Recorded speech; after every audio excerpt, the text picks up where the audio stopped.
মা এসেছে বাসায়, তা তো আপনারা জানেনই। মাছের থেকে মায়ের গোশ খেতেই বেশি ভালো হয়, কাটার জন্য মাছ তেমন একটা খেতে চায় না, আর মাছে কাটা থাকবে সেটাই তো স্বাভাবিক। তো এর জন্য একটু বেশি পরিমাণ মাংস নিয়ে এসেছে। মাংসগুলো আমি এখান থেকে কিছুটা তুলে রাখবো, আর একটু বেশি পরিমাণ করেই রান্না করে রাখবো, যাতে করে জ্বালিয়ে খেতে সুবিধা হয়। আর গরুর মাংস একটু বেশি করে রান্না করলে একটা সুবিধা আছে, এটা যেদিন রান্না করব তার থেকে পরের দিন আরও খেতে বেশ ভালো লাগে।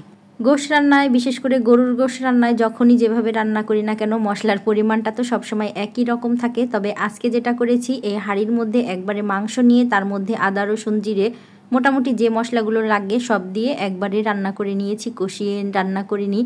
কষিয়েও রান্না করা হয়, তো আজকে একটু বেশি পরিমাণ যখন রান্না করলাম, হাতে মেখেই রান্না করলাম। দুপুরের খাবার দাবার শেষ করে এটা ছিল বিকেলবেলা। বিকালে মনে হলো একটু পুরি বানাই। যে কোনো খাবার, যে কোনো রান্না প্রতিদিন করলেও কতটা ভুল হয়, আর এই টাইপের খাবারগুলো তো অনেক দিন পরে করা হয়, দেখা যায় 2-3 মাস পরে একবার বানাতে গেলে ভুল তো হয়েই থাকে। তো জানি না আজকে কেমন হবে, দেখা যাক। এখানে আমি কিছুটা ময়দা, একটু তেল আর লবণ দিয়ে ম্যারিনেট করে বেশ কিছু সময় রেখে দিয়েছিলাম, ভালো করে চটকে।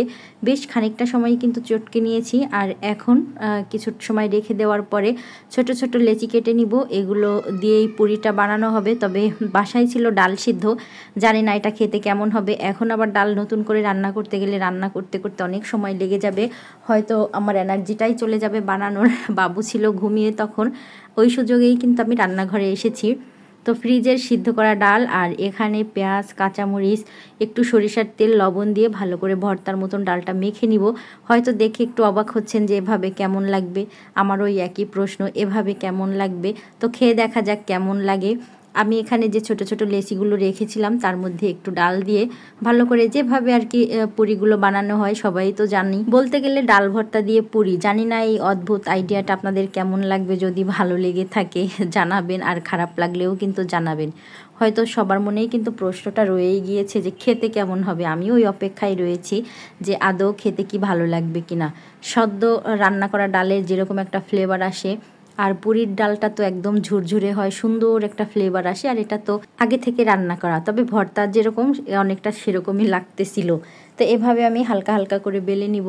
অনেক দিন পরে করা, তো একটু ভয়ও পাচ্ছিলাম, কেমন একটু তেড়াবেকা হয়ে যাচ্ছে। সব থেকে অদ্ভুত ব্যাপার যেটা হচ্ছে, তেল তো একটু গরম করে নিয়েছি, আর তেলে দেওয়ার পরে তখন পর্যন্ত চিন্তা হচ্ছিল যে এগুলো কি শক্ত বিস্কিটের মতন হয়ে যাবে না আদৌ ফুলবে। কিন্তু আল্লাহরই রহমত, কি বলবো, একটা পুরিও অফুলা ছিল না। আমি সাধারণত যত যত্ন করেই বানিয়েছি না কেন, এখন পর্যন্ত পুরি ঠিকঠাক মতন ফুলাতে পারিনি। কিন্তু আজকে যে কয়টা পুরি বানিয়েছি, 8টা পুরি হয়েছে, সবগুলো পুরি এত সুন্দর ফুলেছে। ফুলা দেখে আমার অনেক বেশি খুশি লাগতেছিল। খেতে কেমন হবে ওটা যেন মাথা থেকে বেরি হয়ে গিয়েছে, যে খেতে কেমন হবে। তো আমার ছেলেও এসে জিজ্ঞেস করতেছিল যে মাম্মাম কেমন হলো তোমার আইডিয়া, ভর্তা দিয়ে পুরি বানাচ্ছ। ছেলেও দেখে মহা খুশি, খেতে কেমন হবে সেই চিন্তা যেন কারো মাথায় নাই। তো এরই মধ্যে সবগুলোই হয়ে গিয়েছে। ছেলের জন্য কয়েকটা চিপসও ভেজে নিয়েছি। আলহামদুলিল্লাহ, খেতেও কিন্তু অনেক বেশি মজা হয়েছিল। সবাই ভালো থাকবে, পরবর্তী ভিডিওতে কথা হবে। আল্লাহ হাফেজ।